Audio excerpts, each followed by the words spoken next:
சட்டமன்றத்தில் என்னை தேட வேண்டாம், மக்கள் நலத்திட்ட கோப்புகளில் இந்த ஸ்டாலின் இருப்பான். விஜயின் குட்டி கதைக்கு ஸ்டாலின் பதிலடி. தமிழக சட்டமன்ற கூட்டத்தொடரில் முதலமைச்சர் விஜய் பேசிய குட்டி கதைக்கு திமுக தலைவரும் முன்னாள் முதலமைச்சருமான ஸ்டாலின் பதிலடி கொடுத்துள்ளார். சன் செய்திகள் தொலைக்காட்சிக்கு அவர் அளித்துள்ள பேட்டியில் தம்மை கோட்டையிலோ அல்லது சட்டமன்றத்திலோ தேட வேண்டிய அவசியமில்லை என குறிப்பிட்டுள்ளார். நடப்பு சட்டமன்ற கூட்டத்தொடரின் போது உரையாற்றிய முதலமைச்சர் விஜய் எதிர்க்கட்சி தலைவர்கள் அவைக்கு வராததை விமர்சிக்கும் தோணியில் அப்பாவை காணோம் என்ற பாணியில் ஒரு குட்டி கதையை சொல்லி சட்டமன்றத்தில் பேசியிருந்தார்.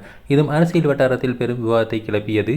முதலமைச்சர் விஜயின் இந்த விமர்சனத்திற்கு தனது பாணியில் பதிலளித்துள்ள திமுக தலைவர் மு.க.ஸ்டாலின் தங்களின் மக்கள் நலத்திட்டங்களை முன்னிறுத்தி பேசியுள்ளார்.